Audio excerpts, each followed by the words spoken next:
Long ago, I said, it's not will that's lacking, but imagination. And I think that's still true. Or maybe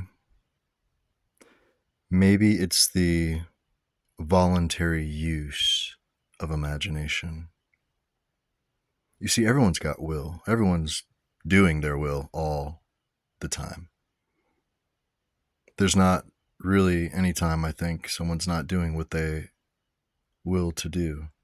Granted, yes, you know, things outside of you and things inside of you are in many ways out of your control, but will is not about control. Will is not about control. Will is about what's being done. And everyone's doing something, right? I was just thinking about this a moment ago. Recently, someone said to me, "Oh, well, it's good that you've got the time and space to do all that self work or to do all that self development stuff." And I agree, it is good. It's really good. But the thing is, it's like if we have time to be on Instagram, if we have time to be on Facebook or TikTok or whatever your drug of choice is, right? If we have time to get high, time to get drunk, time to do all these different things, look, it's not time that's lacking. Granted, yes, some people have very tight schedules. I get it. You go from one thing to another, and it seems like you don't have much time. But just like will, I mean, you doing it, you got it. Just like time, if you're here, you got it. The only people who don't have any time are not here anymore or haven't come yet. Those are the only people that don't have time. If you're in time and space, you have time.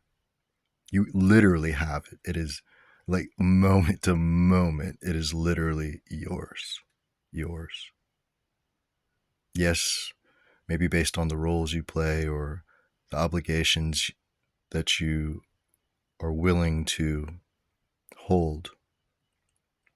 Maybe you don't have a ton of quote unquote free time. But look, there's really no free time. We're paying for all of this time every moment. It's like, because you don't get it back, once it ticks, second goes by, hours go by, days go by, weeks go by, you paid for it. We did. With the breath that we take, with the investments that we make of time and attention, right? But what is this I started with about imagination? Well, imagination is really what gets us into these beliefs that we hold. It's these beliefs, it's these stories that we tell ourselves. For instance, this might not seem like it's related, but think about it for a moment. Like, is there like a small item in your life, or maybe a prized possession, or maybe even a relationship where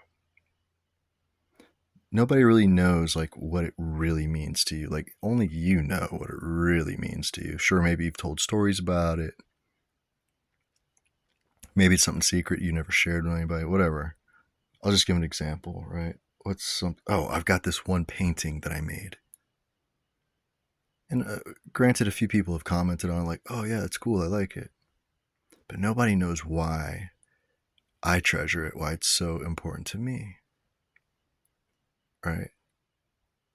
And I'm getting to a point here, so follow me. The reason that this painting is so important to me is because it's literally my second favorite painting that I've painted myself. My first favorite painting is underneath it. Literally, I feel like one of the abstract creations that I made, a painting, it resonated with me so much when I created it. But I thought, no one's gonna like this. No one's gonna like it. No one's going to understand it. And so I painted over it. And so this painting holds a lot of meaning to me. And here's what I'm getting at.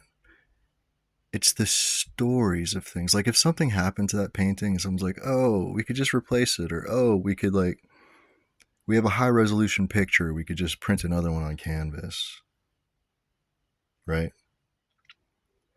Like perhaps there's an heirloom that was handed down to you from a relative, and maybe it's like even a common item. Doesn't even matter.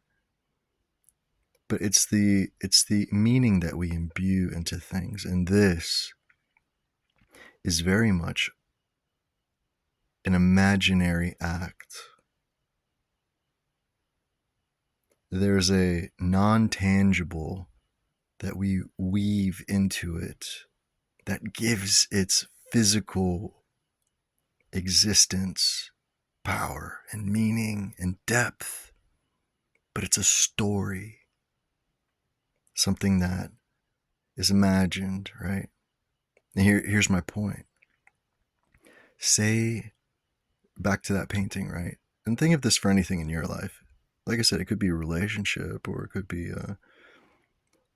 say if you had a spouse or something, right? But they had a twin, and and something happens, like their twin tricked you, or they how am I trying to state this? Say you accidentally kissed their twin, right? Your spouse's twin, and you didn't know about it. And just say it was like they're like a perfect identical whatever. And for whatever reason you just didn't know. And believe it or not, these kinds of things do happen. Not this exact scenario, but I just mean we don't always know. But say you were to find out, you'd probably be upset. It'd probably bug you. Like, say, for instance, with this painting I'm talking about, say something happened to it, and it was replaced by like a master painter or something. Like, let's just say, for all intents and purposes, hypothetically, because we're using our imagination, say it was replaced, the perfect replica, and I didn't notice, right? And then say one day someone was to tell me, oh man, while you were out of town or whatever, or while we were visiting, your painting got ruined, but we had it replaced because we know how much it means to you. Now, say it happened like 20 years ago, and I've been looking at that painting every day hanging in my office, right? But suddenly when I find out, probably going to be bothered, right? Hypothetically, let's just go with what human nature usually does. Probably going to be bothered. But why? It's been hanging there, the replica, for 20 years without me ever knowing. Because suddenly the story is different, the attachment, like the reason that the original was so important has meaning and story involved. But when it's been replaced, it's not meaningful anymore. It's not the same thing.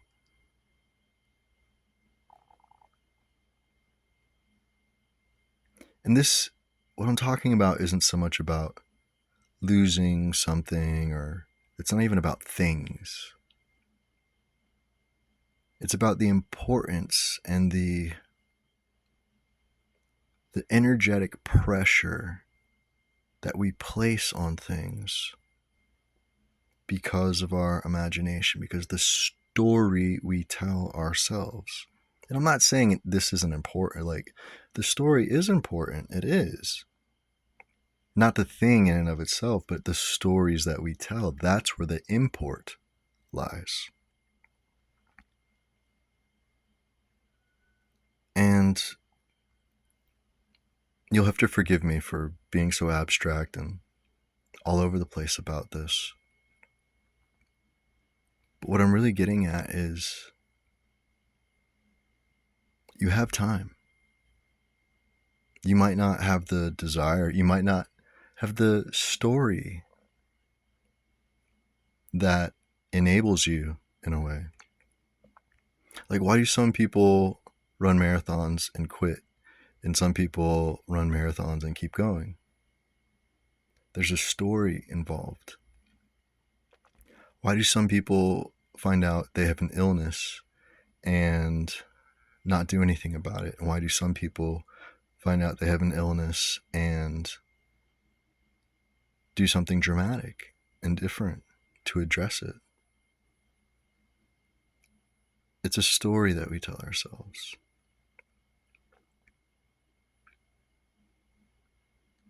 And this could really go for anything in your life where you feel enabled or where you feel disabled. I'm pretty sure there's a story involved about yourself, the character, about the circumstances, whatever it is you're going through, about your idea of how the world works, about your idea of who and what is against you, what are the odds, right?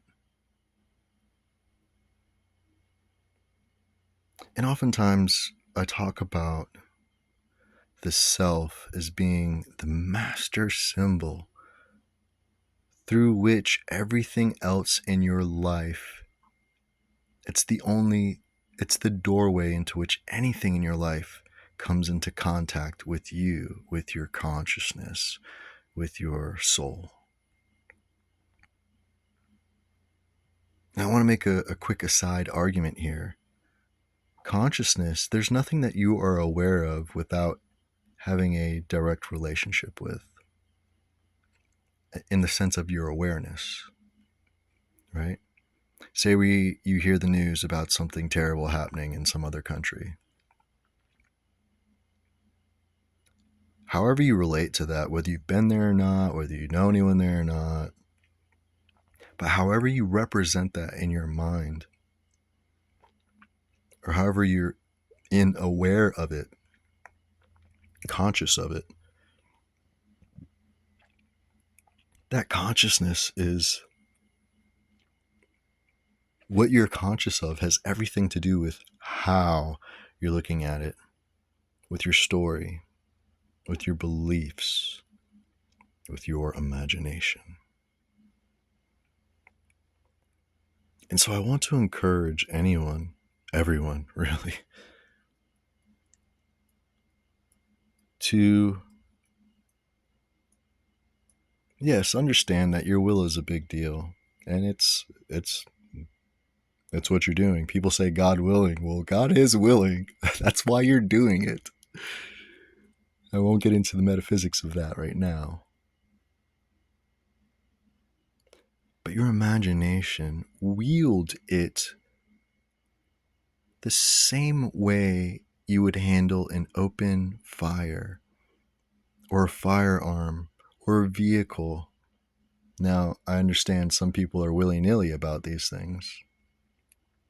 But again, that goes back to your story. That goes back to what you believe about yourself. What are the rules for you? What is your capability? What's your responsibility? What's your desire? Are your desires out of reach, forbidden to you? Are your desires buried underneath other types of stories, like must do, have to, roles you have to play? I understand this is a bit obtuse, but I believe in the intelligence of the human spirit. And I know that at the right time, in the right place, in your own way, things will unfold how you could hardly have ever conceived possible. Breakthrough is right on the other side of a new understanding of yourself. And this happens all the time.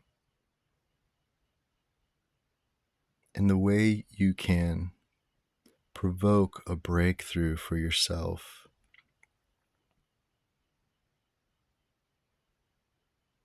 It's helpful to become aware of where you're at, the stories that you're telling. I love asking questions. Questions do something. Questions are a nice way to introduce the imagination to possibilities, to something new. And there's a trick to asking questions. If I wake up in that morning and I say, oh man, I wonder how shitty today is going to be. Out of every question in the world I could have asked, by asking that one, because the human spirit is so powerful, because our consciousness is relationship centered. We orient everything we understand and think and imagine through our relationship to the subject. The subject and the object are not different, my friend. Like this video you're watching, right? Or this voice that you're hearing, or whatever, however this is coming across in whatever medium. We all know it's going to mean something different to different people. We're going to pick up, as individuals, we pick up on what we can relate to, on what makes sense to us. It's the same reason in a courtroom, if there's a traffic accident and you have witnesses and you have the people involved, everyone's got a slightly different perspective. Sure, some things we'll agree on, but everyone has a different sense of time, different sense of position, different sense of what was right, what was wrong, different sense of, oh, I don't like the way that person is, so I'm definitely going to say this other person was right. You know, like we all have our biases. We are all so deeply biased, deeply biased. And your reality is that mirror.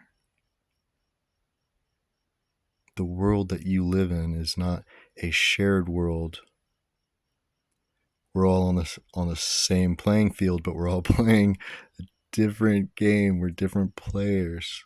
Even if we follow the same rules, it's like why they say for as many people, there's that many gods. Even if you're all reading out of the same book and you gather in the same place, do you think you all have the exact same conception of that deity or that figure? Absolutely not. Sure, there's similarities. There's enough similarity where where you can all point and be like, "Oh, yes, that's our guy." But when each of you is in your prayer closet, or even when you're all together, you're all addressing your subject. Can have the same name, all the stuff, but the distinction is in you, your imagination. And so the reason I started this little chat is because you have time. You have time. Right now, you do. There's been times I've been like, as I, you know, this is going to sound like boomer, like whatever. I don't fucking care, whatever. It's appropriate to my age. But there's been times where I thought, oh my God, uh, whether for health reasons or for just the awareness of mortality, where I'm like, oh my gosh, like I don't have as much time left as I thought, or I don't. Nothing, even when I'm saying that, right? Like that's my story. I'm relating to time in so many different ways. I'm sure you've related to time in different ways before. Like, have you ever had to get someplace? You're like, oh man, I got to get there early. I'm gonna be there early. Or you're like, oh man, I can get there late. Doesn't matter.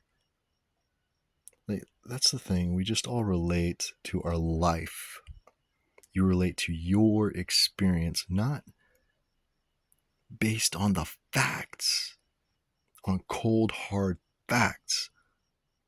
Like, you relate to your life and your experience based on your story. And at the center of your story is the symbol of yourself, who you believe you are, what you believe you deserve, what you believe you're capable of.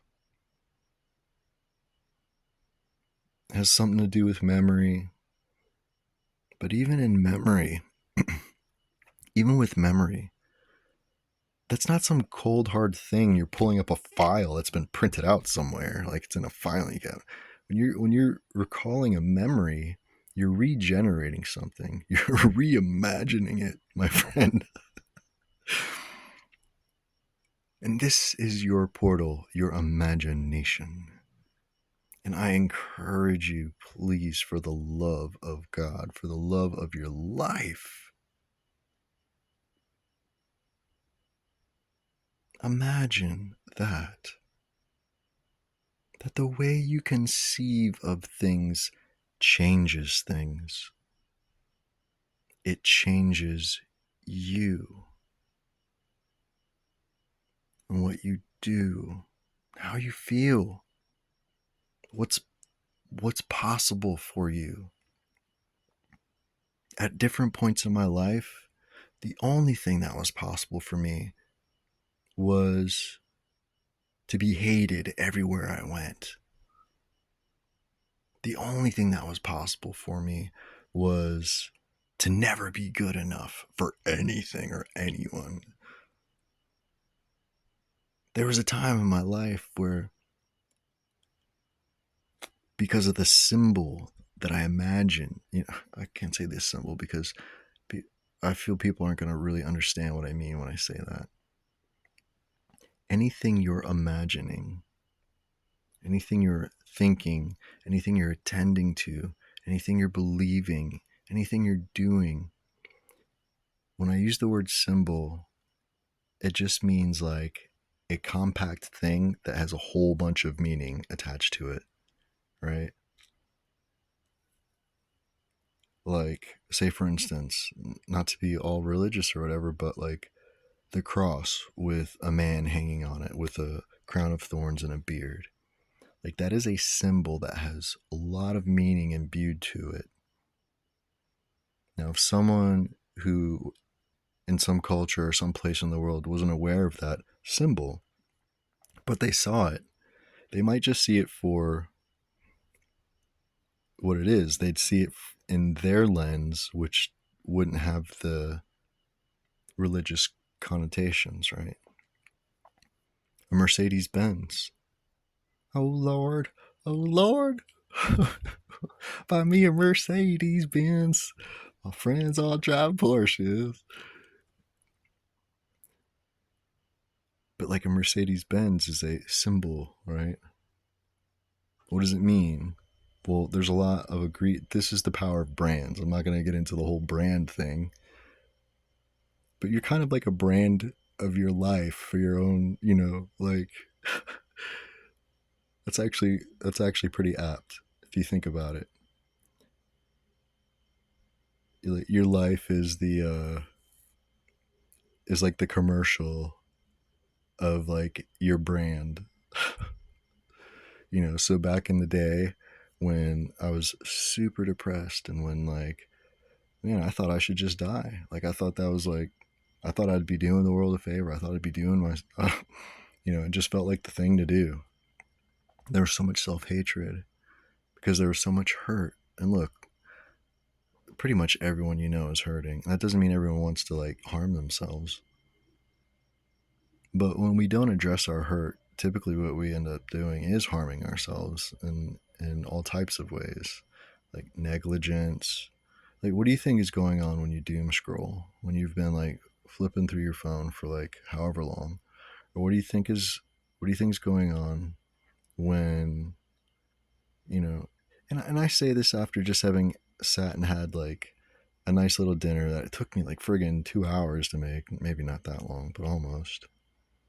And I was going to pick up my phone and start scrolling, and I'm just like, bro, like, be mindful. And I'm not saying this to be self-righteous, because look, I do stupid shit all the time. I'm negligent sometimes, and I don't always make choices that the most beneficial and the most optimized, you know? I'm not trying to come across like that. I'm just saying I had an experience and it made me think of something and I just wanted to share it. But I was sitting and I started to slow down because I was wolfing, man. I was like, oh my God, this is so good. Yo, no, no. And I was like, bro, I was like, chill. I'd already decided not to pick up my phone and like look through Instagram and crap like that. But I was like, all right, slow down, chill. Be mindful, just be present. I'm not saying everyone has to be mindful or present because it's the popular thing to do.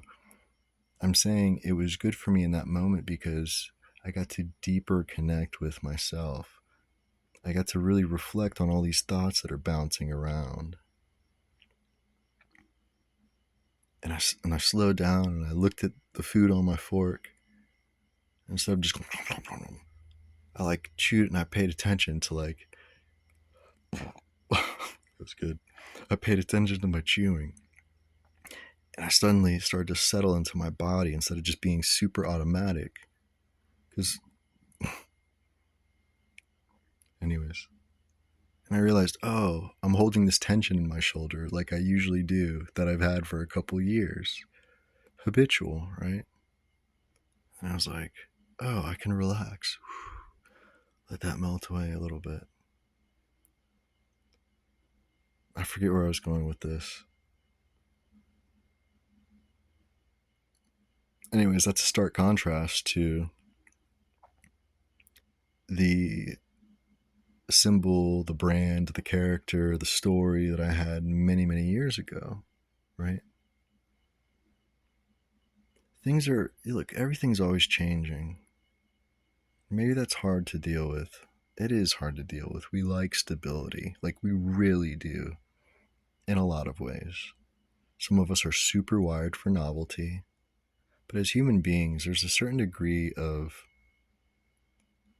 we like to be able to predict, especially when it comes to our safety or degrees of comfort or relationships and things like that. We like to be able to predict for the most part. Almost anything that's super generalized, like there's exceptions and there's outliers and things like that. But I don't want to get too far from the point here. Imagination, it's got you by the throat. It's got you by the hand. You know, it can walk beside you as a companion. It could be behind you constantly, like hunting you down, like fucking paranoia. It could be a few steps ahead of you, like a prize. It's however it's active in you. We all have heard it. Where your attention goes, energy flows.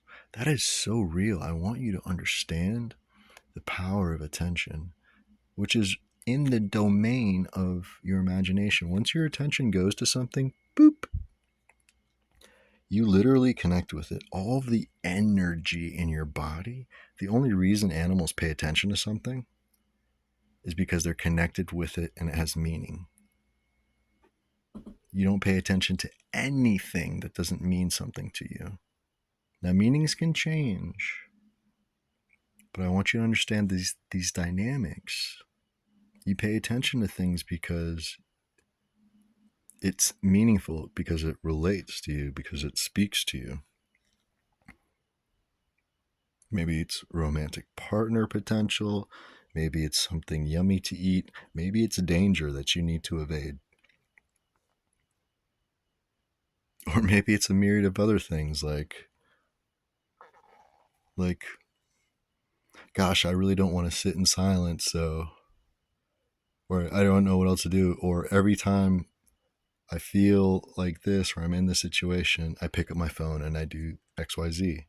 You know, we didn't do that like 25 years ago,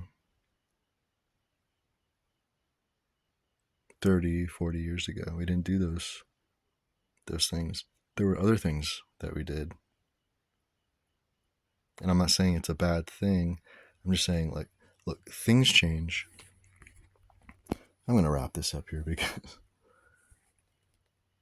as you can see, there's time. Right? There's time. Not like there is time, but like now is time. Whatever you're doing, like that's in the time space. However you're feeling, how you relate to those feelings or don't relate to those feelings, like try not to relate to it, try to evade it, or however you engage with it has a lot to do with your imagination.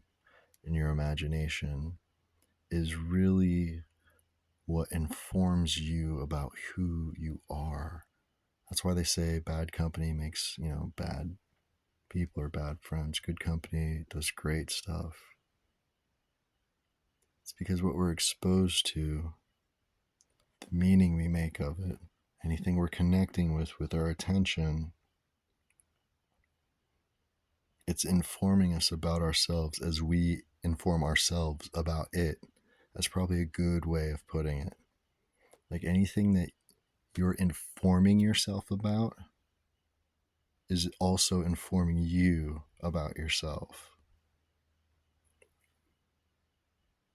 So I just want you to, it's not your will that's lacking, okay? It's not will that's lacking. Everyone is doing their will. It might not be their quote unquote highest will. It might not be um, their most energized or most dynamic will. And for some of us, sometimes it is, sometimes not. But if you're doing it, like that's your will. And maybe someone's going to say, oh, yeah, but, you know, here, I'll put it on myself. Like,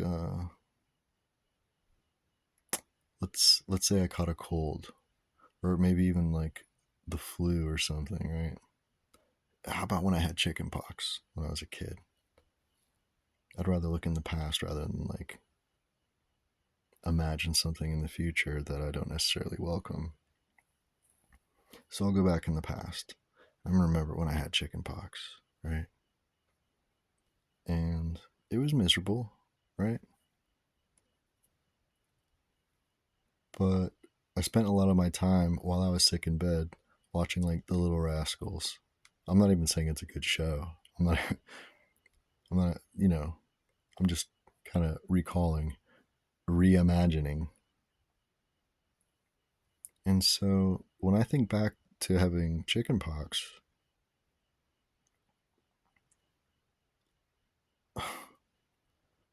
like, I don't know, I guess my story then was like, okay, I'm in bed, I don't feel good. I had to take like baths that didn't, it was really uncomfortable. But the most significant part that I remember about it is like laughing my ass off watching Little Rascals because it totally took my mind off of the misery and the pain. But I guess I could have done something different, right? Maybe it's not the best example. Maybe I'll be brave here and I'll just consider the future. Since I always imagine I'm gonna die smiling, let's just say I'm 109 years old and I've lived my days out. I've done all this stuff or whatever, and I'm laying in the bed. I'm not even gonna say the hospital. I'm not even gonna say hospice. Like I'm at my crib, at my house. Couple awesome people around, right? Chatting it up, telling stories, and maybe let's not over fantasize it.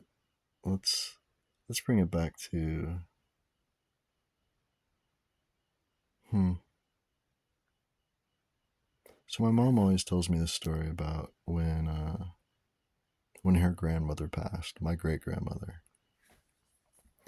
But my mom said, like how cool it was that she was able to be there.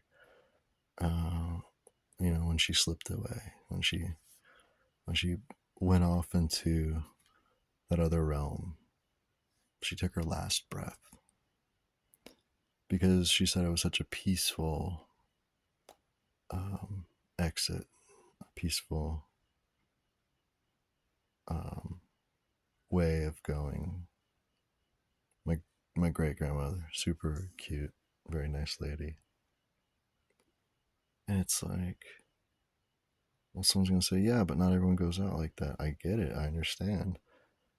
I guess my point is, why do you think she went out like that? It was part of her story. It was part of her character, the way she saw herself, whatever she was dealing with at that time. I understand this is beyond the scope of this video now, so I'm probably going to cut it short. But I feel like there's a few nuggets here. I don't know if I'll edit it or if I'll just drop the whole thing, and hopefully whoever digs it digs it. But the takeaway is this: like, it's not will that's lacking. Like, everyone is doing their will.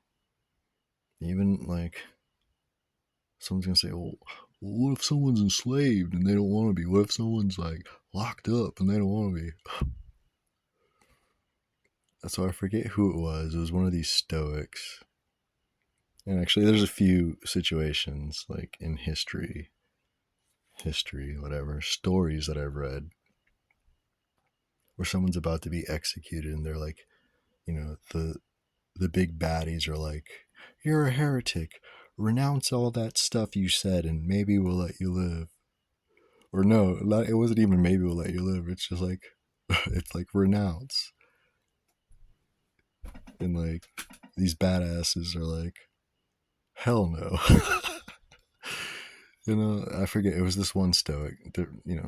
There's many situations like this, but there was this one Stoic, and somebody was like, "Have you got anything to say for yourself, or whatever, like that? Or now will you like acknowledge like our king or whatever?" And the person being executed is like, "Look, said you could chop off my hands, you could chop off my head.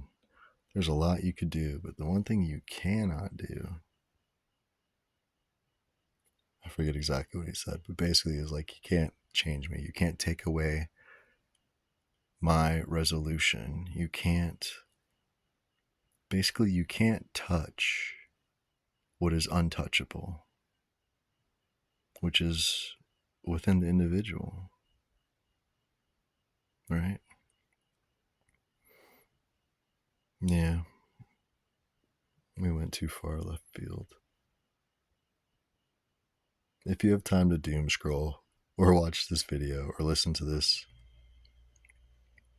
you've got time to work on yourself. You've got time to make a difference. If there's shit going on you don't like, whether it's about yourself, whether it's about your life, about the world, about your circumstances, about your health, about your relationships, you can scroll, you can hop on Instagram, you can go get drunk or high, you can go jack off, you can go do all the anything, really.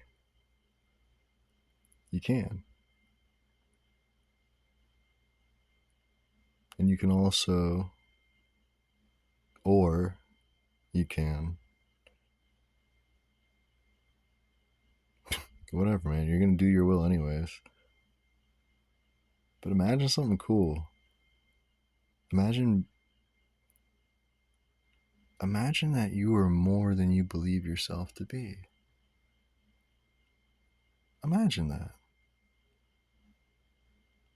Especially if you're dealing with depression or some shit like that. Look, the one thing I noticed about depression when I was like 16, now I've been depressed a few times since then, but at 16, like the major depression that had been hounding my life since I had been about 9, I had realized something one day. It was like this sudden insight. because I was asking myself questions, and suddenly I was able to imagine something different. But this insight that I suddenly had was like, whoa. I was like, I realized depression was just like a small perception of a much wider picture. Because everything in my depression was telling me nothing's ever going to change. Like, everything's going to always be like this. It, everything is just terrible and bad. And it's only going to get more terrible and more bad. And I was like, whoa. I was like, this is like a spiral. And it only goes down. But then I realized, like, somehow, by some grace, I was able to zoom out and see, like, wait a minute, but I don't know what's around the corner. I literally don't. I've seen, well, I've had experiences where things were XYZ, but then there was a corner. There was something beyond what I could see on another angle at a different time. I was like, whoa. I was like, there could be something really good there that isn't this. Like, this is just really a small point of view. And I went further into understanding that, and I was like, wait a minute. This thing is like telling me to hurt myself and saying all these stupid things. And then I was like, but I don't feel that way 100%. That's just a part of me. I was like, what? And then I was able to change my story further. I was like, wait a minute. That part of me is not on my side. So I was able to label that voice, that attitude, that feeling as adversarial, as a signal that when I became aware of it, I gave myself certain tasks to do, certain things to tell myself, certain things to remind myself. I interrupted that signal. That was my signal to, like, boop, put in a new image, a new imagination. When I hurt myself before, was I doing my will? Yes. When I changed the story, was I doing my will? Yes. When I'm making this video today, am I doing my will? Yes. If I didn't make this video and I decided to just scroll on Instagram instead, am I doing my will? Yes. Always. And the reason that this is important is because when you recognize that, you can no longer just resign to, oh, it's just the way things are. Because no, the fuck it's not. That's just the way you are being. That's just the way we're being. But the great secret of being is it's becoming. It's not set in stone. You're not a human has been. You're a human being into becoming. And all of this change is what is the secret of stability. And what stability really is, it's this mystery of change. Because think of all the different eras of your life, all the different phases, all the different experiences, all the different perceptions and beliefs that you've held at different times.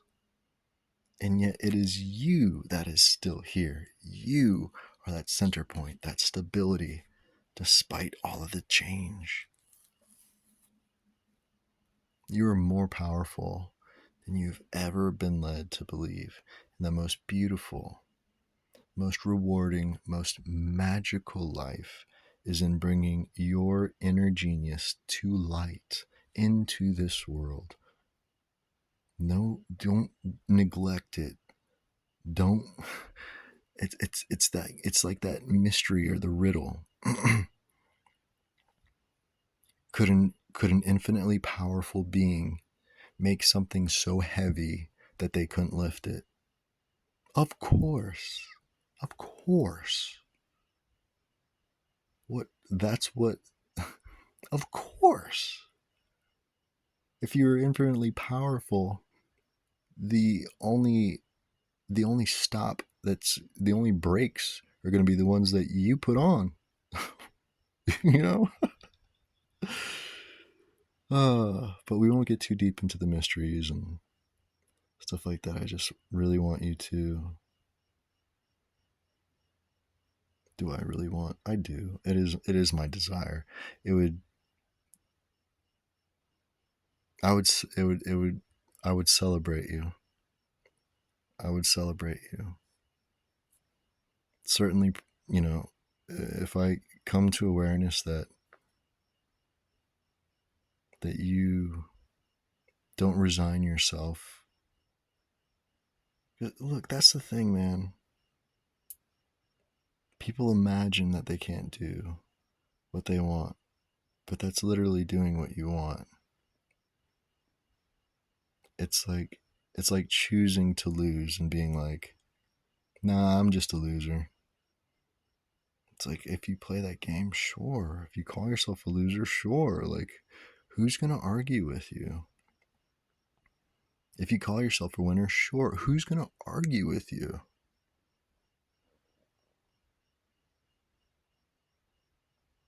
You're the only one putting the brakes on. I'm willing to bet there's some things that are important to you in your life that you feel you don't have the resources, the access, and things like that. Now, I'm not saying everything's just going to fall into your lap like instantly and like anything you imagine, oh, there you go, it just happens. That's not what I'm saying. I'm saying that you're at the center of that relationship to everything that you're connecting with. And I want you to be enabled and to fly on the heights of your wonder and beauty and ability. Don't let anyone or anything tell you that you can't, because you can, and you will.